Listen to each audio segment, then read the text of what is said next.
समन्वय संघ एवं उसके आयाम राष्ट्रीय शिवालय संरक्षण समिति चिंतन मंथन तथा शिवनाद इस बैठक का नाम है।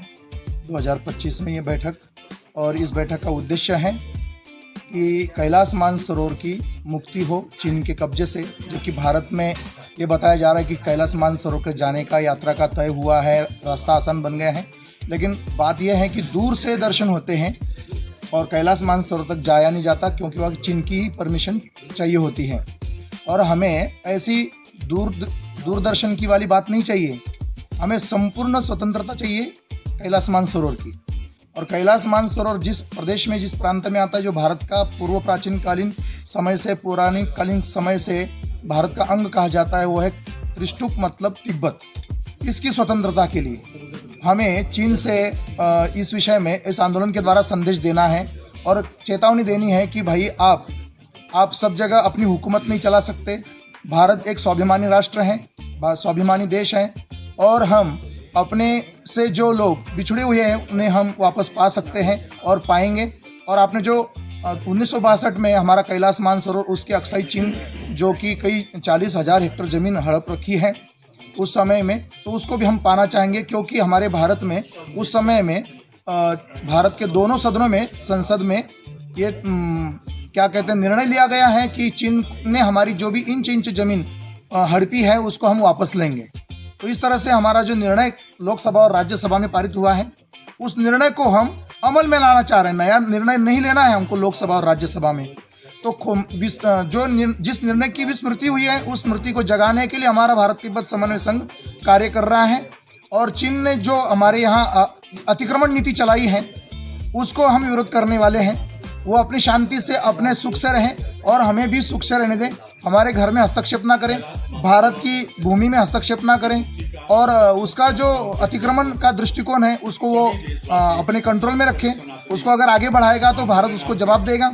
भारत सरकार को हम भारत तिब्बत समन्वय संघ के द्वारा चीन की गलत नीतियों का सामने स्पष्टीकरण देंगे कि चीन जो करने जा रहा है इस तरह से उसको रोकिए। और भारत सरकार को हम इस जो दोनों सदनों में निर्णय लिए गए हैं उसकी भी स्मरण करा करके याद दिलाएंगे कि उन निर्णयों को आप अमल में लाइए। तो 14 नवंबर 1962 को हमारे भारत सरकार ने जो निर्णय लिए हैं चीन ने हड़पी हुई जमीन को वापस लेने के, तथाकथित आज तक जितनी इस सरकार से पूर्व सरकार हुई उन्होंने आज तक उसके विषय में बात नहीं की, लेकिन इस सरकार के सामने हम बात रख सकते हैं क्योंकि ये सुनने की मंशा में है। इसलिए तो हम भारत तिब्बत समन्वय संघ का ये उद्देश्य है चीन की नीतियों का विरोध, कैलाश मानसरोवर की संपूर्ण स्वतंत्रता, और भारत तिब्बत समन्वय संघ के द्वारा चीन ने हड़पे हुए कैलाश मानसरोवर पर हमारा भारत का तिरंगा एवं भगवा ये दोनों हम लहराएंगे।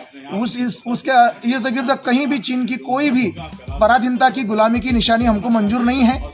जो हमने ब्रिटिशों को भगाने के लिए, हटाने के लिए, यहाँ से खदेड़ने के लिए जो प्रयास किए थे, वो हम प्रयास कैलाश मानसरोवर और तिब्बत से हटाने के लिए चीन के विरोध में हम करेंगे। अगर चीन आपकी बात को अनसुना करता है जी, तो उसके आगे आपकी क्या कार्यविधि आएंगी?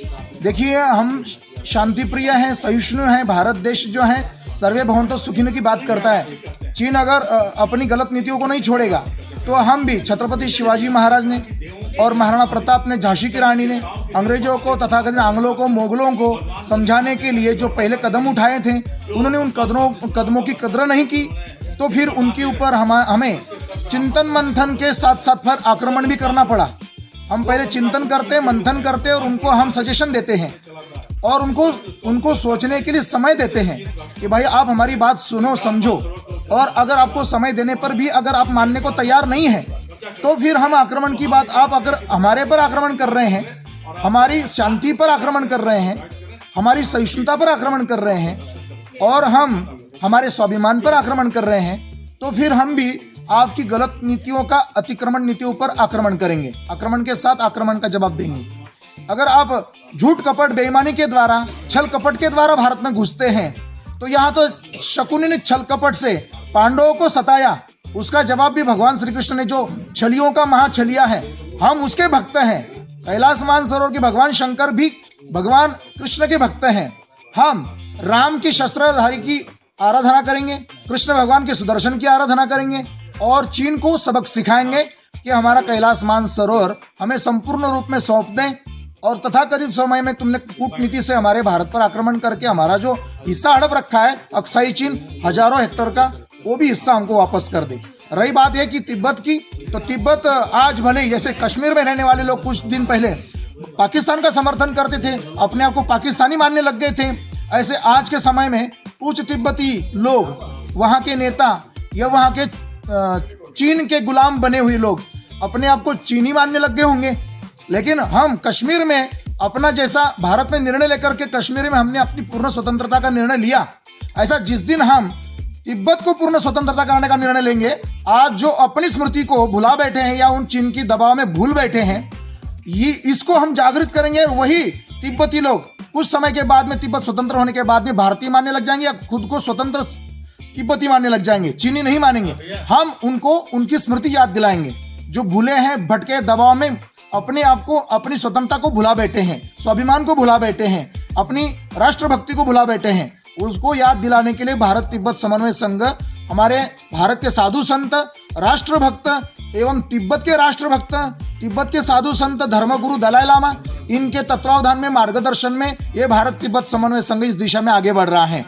और इसके साथ में भारत के सभी शुभचिंतक, भारत में रह रहे राष्ट्र चिंतक, राष्ट्रवादी, अखंड राष्ट्र के भक्त, अखंड राष्ट्र के चिंतक हमारे साथ हैं और हम सबके साथ हैं। हमारा लक्ष्य है कि भारत की भुलाई गई जमीन और भारत का भुलाया गया स्वाभिमान और भारत का भुलाया गया अखंड भारत, अखंड हिंदू राष्ट्र, ये सारी चीजें हम साथ में लेके चल रहे हैं। हिंदू राष्ट्र का अर्थ ये नहीं है कि हम हिंदू गैर हिंदुओं को सताएंगे। हमारा ये है कि हम हिंदू राष्ट्र, अखंड हिंदू राष्ट्र या अखंड भारत का हमारा सपना यह है कि यहाँ जो रह रहा है और भारतीयता पर निष्ठा कर रहा है, भारतीयता पर निष्ठा रखता है, वो अखंड भारत में शामिल है, उसे कोई किसी प्रकार की तकलीफ नहीं होगी।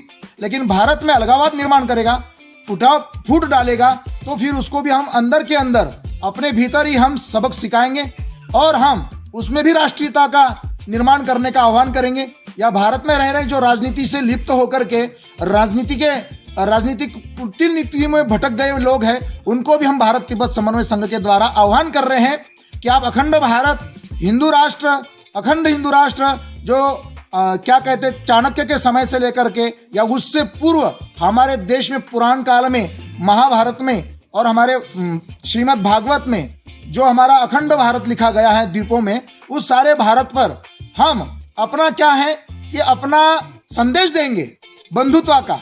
हमारे संविधान में क्या है, हमारा सारा राष्ट्र, सारी जाति, सारे लोग हमारे बंधु हैं, हम बंधुता के साथ जिएंगे, मानवता का संदेश देंगे। अखंड हिंदू राष्ट्र का और अखंड भारत का यह लक्ष्य कभी नहीं होगा कि किसी को अमानवीय तकलीफ दी जाएगी। हम सबको मानवता का संदेश देंगे और जिन्होंने मानवता भुला करके हमारे देश पर आक्रमण किए हैं, हमारे देश के खंड खंड किए हैं, चाहे वो पाकिस्तान हो, अफगानिस्तान हो, तुर्किस्तान हो, बलूचिस्तान हो या नेपाल, भूटान आदि जितने भी हमारे अंग रहे हैं जो वर्णित हैं, जो कि चंद्रगुप्त मौर्य ने हमको जोड़ के दिए थे अखंड भारत, और वो अशोक सम्राट तक अखंड भारत का जो भारत था, उस भारत को हम पुनः स्थापित करने के लिए भारत तिब्बत समन्वय संघ के द्वारा हम कदम उठाने जा रहे हैं। और ये कदम हम, ये स्वप्न पूरा होगा, अमन रहे ना रहे, पर अखंड भारत की ज्योत अखंड रहे और ये जलती रहेगी और ये सफल होगी। जैसे कि अंग्रेजों को भगाने में, अंग्रेजों को खदेड़ने में देशभक्त सफल रहे, वैसे हम तिब्बत से और कैलाश मानसरोवर से अखंड भारत की शुरुआत करने में चीन को खदेड़ने के लिए सफल रहेंगे। जय हिंद, जय भारत, वंदे मातरम, जय श्री राम।